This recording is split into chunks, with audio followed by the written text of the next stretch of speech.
Hi, it's Rich Hoffman here. There was a stabbing in Butler County, close to my house, of a deputy by this guy, Mr. Lovely. Isn't he lovely? I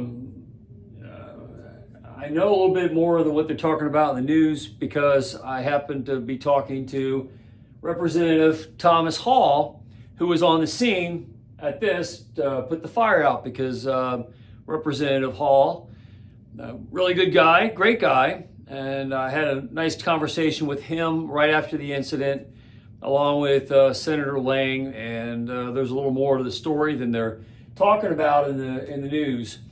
So this guy, Mr. Lovely, and that lovely beard, and his proclamations that he has mental health problems and he can't get treatment. Love Sheriff Jones. Sheriff Jones is very adamant to prosecute him and throw the book at him. Mr. Lovely was breaking up with his girlfriend apparently, and he set her car on fire, and provoked apparently everyone on the scene. This is what Thomas Hall said. They wanted to bring out the emergency crew to put the fire out, and in the process of that, a deputy showed up, and Philip Lovely wanted to hurt somebody, and lucky for everybody there, it was he attacked Mike Farthing and stabbed him in the back, and they're there to put out this fire, and he's a resident in a nearby house, and he comes up and just stabs Farthing in the back.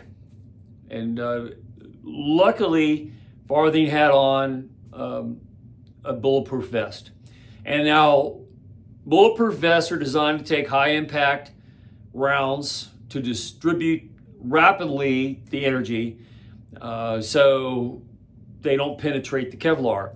But a knife does go through Kevlar.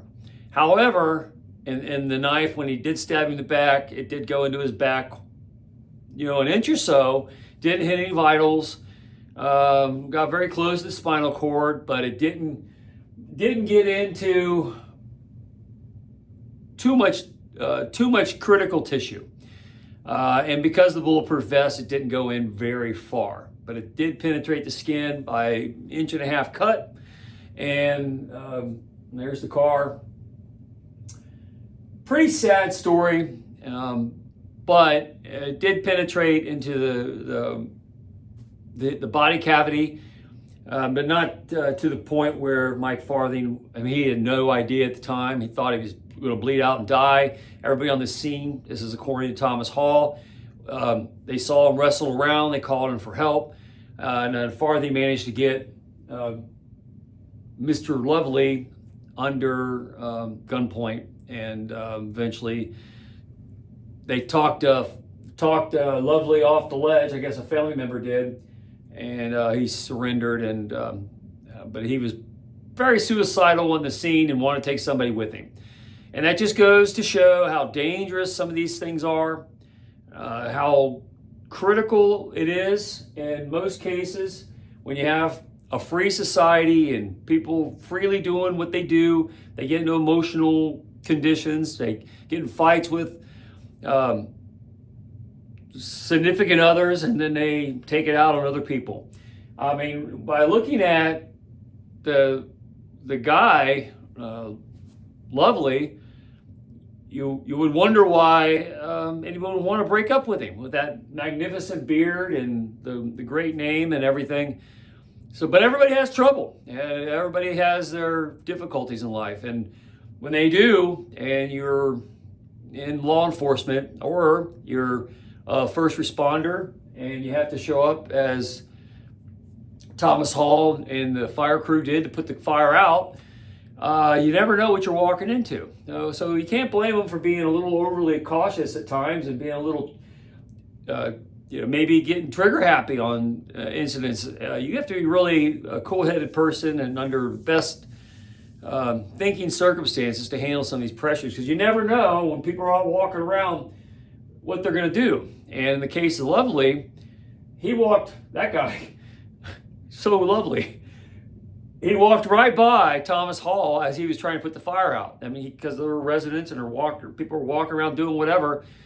You never know who's got a knife. In this case, he had like a 12-inch knife, and he just so happened to pick on probably the least vulnerable person, which was Mike Farthing, because he had the bulletproof vest on. But the rest of them were just there to put out a fire. They had coats on because it was cold, but they didn't have Kevlar. And if they had been stabbed with that knife, it would have went in deep, probably would have killed anybody under normal circumstances. So for the grace of whatever, they lovely attacked Farthing, who was wearing Kevlar at the time. So that's the good part of the story, and he's going to walk away fine. Everybody's in the hospital. I think Farthing's out by now. He's okay. Released from the hospital with minor issues. You sew the wound back up and get back out, go to work. You can't blame Sheriff Jones for getting upset about it. That's his deputy, and he's got to cover for his people. But that's just it just is a when we talk about police response and being on the scene and how you're supposed to conduct yourself, and this idea that the Minnesota rioters have about, you're allowed to run cars into police, that you can't. You have to set a precedent, and this is one of the reasons why you have to set that precedent. That when the police arrive on scene, you have to everybody has to hit the reset button and let the investigation go on, and you can't show antagonisms. You can't let your emotions get out of control. You got to give, as a society, we have to give the police room to do their work. And in this case, they were putting out a fire that this guy started to provoke something because his little feelings were hurt over this girl leaving him. So he sets her car on fire, drives out the fire crew and the police, and they come out, and he tries to stab one of them while they're trying to put the fire out that he started. You never know what you're walking into. So police always have to walk into every situation expecting some lunatic like this lovely guy and his manly beard, he looks like a normal guy just walking around, to just pull out a 12-inch knife and stab somebody in the back while they're trying to help. So you can't blame them for showing up and trying to dominate the scene and take control of the circumstance so they can figure out what's going on. And in this case, it's Butler County, Ohio. Most everybody's pretty good, and you wouldn't expect something like that to happen. And in the case of what Thomas Hall reported to me, he's just there to put on a fire. I mean, he's a state rep, thinking about state rep business and doing all the work of the state, and he does firefighting to fill in time between doing state rep business. And you got a lot on your mind, and you trust your people to some extent. You go shopping and you run into these people, and everybody feels like they know each other. And this isn't a part of town in Butler County that's pretty rural. It's out away from some of the very densely populated areas. Pretty remote out there, and what a great guy. I mean, he held it together. If you listen to his report as he was bleeding, holding this guy down at gunpoint, he's pretty calm. I admire a lot that he held it together under a lot of pressure, because you could feel the blood running down your back. You don't know how bad it is, but you got to hold the guy that just stabbed you at gunpoint, not overreact and shoot him when you probably had a legitimate reason to do it. And I think everybody handled themselves very well in the scene. It's another proud situation in Butler County, Ohio, where police are great. They're well put together, led by Sheriff Jones. Deputies all get it. Said it's a good culture. Fire department gets it.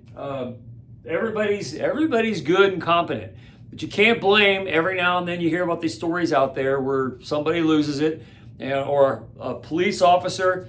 In this case, deadly force was applied, and he had every right to shoot and kill Lovely in a not such a lovely way, because provocation had occurred.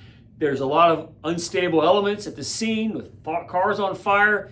Someone just got stabbed. Who knows who's in the woods? there's a lot of uncontrolled elements that everybody could have freaked out and overreacted. And I think Farthing did a great job of holding it together under extreme duress. So, yeah, Lovely can say in court that I've got mental health problems and no one to help me, and I'm unemployed and I can't, my girlfriend just left me and I'm upset and sad. Hey, deal with it, buddy, but you can't put other people in danger, and then you can't show deadly force and expect everything to come out okay. And that's the general message that has to happen as a result of these kinds of cases. Really sad, terrible story that the car was put on fire. Fire department had to come put it out. This guy breached trust with everybody on the scene, walked by my buddy Thomas Hall while they're working, and he looked inauspicious enough, and then he goes up to a deputy, says, this is your unlucky day, pulls out a knife and stabs him in the back, not knowing he had a Kevlar vest on, and that the knife, the Kevlar did a good job of holding back that 12-inch knife, or 12-inch knife. Big knife, and very sharp, and Kevlar can be cut by a knife, but it still provided enough armor resistance to save his life and allow him to take control of the scene, which he did, and he held together enough to apprehend the guy, get him into jail, and everybody lives to see another day. But that's a great example of excellent police work, and it starts, people say what they want about everybody, but Sheriff Jones creates a good culture in Butler County, and everybody who's employed in Butler County does a pretty good job under serious duress, and they hold it together and keep everything chiming along pretty good, even when someone loses it, like Lovely did, in not such a lovely way. So proud to know guys like that are on the police force. And again, this is very close to my house, and I'm proud of the police work. Hate to hear there's people out there losing it like that over silly things. I mean, there's a lot of women in the world. You don't need to lose it over a broken relationship unless you look like Lovely does, and he probably don't have too many takers. But that's a whole nother issue, and that's a fault of his own. You got to make yourself, if you want to have female companionship, you kind of have to do things that entice females to want to have companionship with you. And looking the way he does and acting the way he does and not having a job isn't a good way to keep a girlfriend. So no wonder she left you. You probably should look in the mirror and not burn your car or burn her car and then try and stab police officers when they're trying to help, because he's the one that caused all the trouble to begin with. And he should have started by shaving that beard. Anyway, it's Rich Hoffman here. Share, subscribe, make tomorrow a better day. If you haven't read my book, The Gunfighter's Guide to Business, I think you'll love it. And if you see the police at Butler County anywhere out and about, thank them, because they're doing a pretty good job. I'm very proud of the police and law enforcement of Butler County, Ohio. It's probably one of the best, I'd say, in the world, definitely in the country. I can't think of anybody who'd be better. And it starts from the top and it rolls its way through every level. And under duress, they handle things very well. That could have easily gotten out of control. And in Butler County, Ohio, it was contained with a lot of composure. And I'm proud of everybody involved, including Thomas Hall. Good on him. Good on all the fire department guys that as there was a struggle and guns being flailed around and people getting stabbed, they still managed to put the fire out and did their jobs too without losing it and running off in the woods and crying for help. They did their jobs, and that's what you expect, but it's good to see. Anyway, have a good day. See you later.